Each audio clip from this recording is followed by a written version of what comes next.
Assalamualaikum,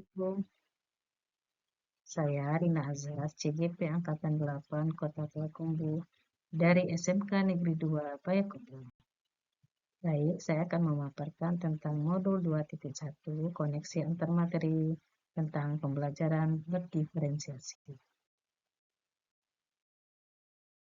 Secara pengertian umum, pembelajaran berdiferensiasi adalah usaha guru untuk menyesuaikan proses pembelajaran di kelas dalam rangka memenuhi kebutuhan belajar individu.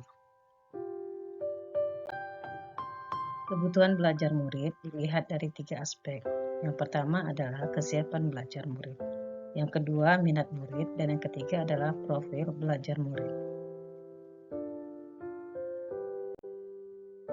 Untuk kesiapan belajar murid, informasi ini bisa didapatkan guru dengan melakukan asesmen diagnostik, baik itu asesmen diagnostik kognitif maupun non-kognitif, kemudian observasi, evaluasi, proses belajar, dan sebagainya. Untuk minat murid, dapat dilakukan guru dengan menciptakan pembelajaran yang menarik perhatian murid, mengkaitkan konten dengan minat individu, komunikasikan nilai manfaat dan yang dipelajari, dan sebagainya. Sedangkan untuk profil belajar murid, dapat diakses dan melakukan pembelajaran sesuai dengan gaya belajar murid, apakah itu visual, audio, atau kinestetik. Ada 3 strategi pembelajaran yang dapat dilakukan guru dalam mewujudkan pembelajaran berdiferensiasi. Yang pertama adalah dari segi konten, yang kedua proses, dan yang ketiga produk. Guru boleh melakukan ketiga strategi ini, namun guru juga boleh melakukan 2 atau 1 dari strategi pembelajaran ini.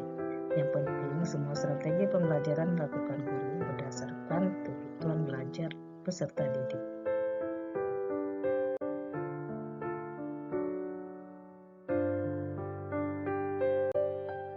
Contoh pembelajaran berdiferensiasi, misalnya guru dalam pembelajaran memilih model pembelajaran discovery learning, di mana guru memberikan informasi panduan tentang materi, kemudian murid menggali dan mengumpulkan informasi sebanyak mungkin tentang materi yang akan dipelajari. Murid melakukan hal tersebut dengan cara dan kebutuhan belajarnya, apakah melalui buku-buku, bacaan, internet, gambar, dan sebagainya. Kemudian guru memandu murid untuk memindahkan pemahaman murid dalam bentuk karya, di mana bentuk karya yang dipilih dibebaskan sesuai dengan kemampuan dan minatnya. Ada murid yang akan menggambarkan pemahamannya dalam bentuk poster, ada bentuk makalah, bentuk PowerPoint untuk presentasi, bentuk maupun dalam bentuk mind map.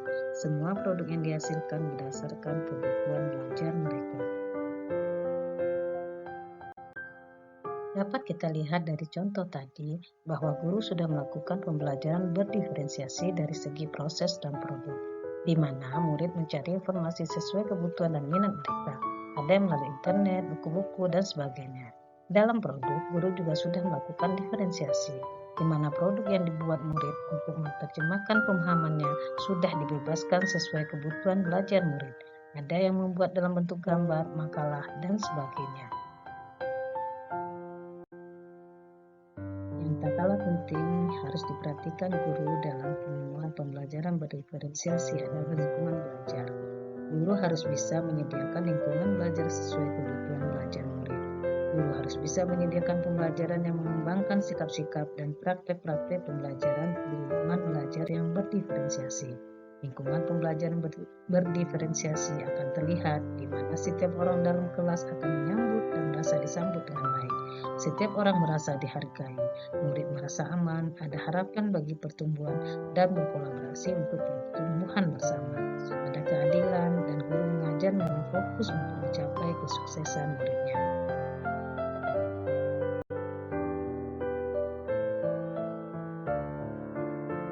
Kaitan antara modul 2.1 tentang pembelajaran berdiferensiasi dengan modul-modul sebelumnya adalah bagaimana murid belajar, lingkungan seperti apa yang bisa membuat murid belajar, dan materi seperti apa yang dibutuhkan murid menjadi hal yang harus diprioritaskan guru saat ini pada kurikulum mereka. Sesuai yang disampaikan oleh Ki Hajar Dewantara bahwa pendidikan harus berhamba kepada anak. Salah satu perwujudan kata berhamba yaitu dengan menyediakan pembelajaran yang sesuai dengan kebutuhan anak. Kata kebutuhan ini dimaknai dengan memperhatikan kodrat dan zaman anak. Kita menyadari bahwa setiap anak adalah manusia unik dengan kelebihannya masing-masing. Anak sudah membawa kodratnya dari lahir dan seorang guru hanya fokus menuntun dan mendampingi mereka agar kodrat tersebut bisa maksimal berkembang. Keadaan zaman juga tidak bisa dilepaskan dari pengembangan kodrat tersebut. Lingkungan anak berada pada keadaan zaman seperti apa anak tumbuh tentu tidak boleh lepas dari pantauan seorang guru, karena hal ini akan menjadi pertimbangan dalam pemaksimalan pencapaian kodrat tersebut. Hal inilah yang menjadi dasar dalam menyediakan pembelajaran berdiferensiasi bagi murid. Guru harus paham, setiap anak mempunyai kebutuhan yang tidak sama, namun dia harus mendapatkan hak yang sama atas pencapaian pembelajaran tersebut. Hal pertama yang harus dilakukan guru adalah mendiagnosa murid-muridnya untuk mengetahui kebutuhan mereka, sehingga dapat melakukan pemetaan tentang kebutuhan belajarnya.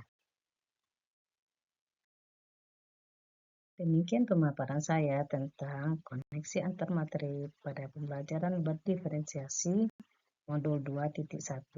Terima kasih, sampai bertemu kembali pada modul-modul selanjutnya. Wassalamualaikum warahmatullahi wabarakatuh.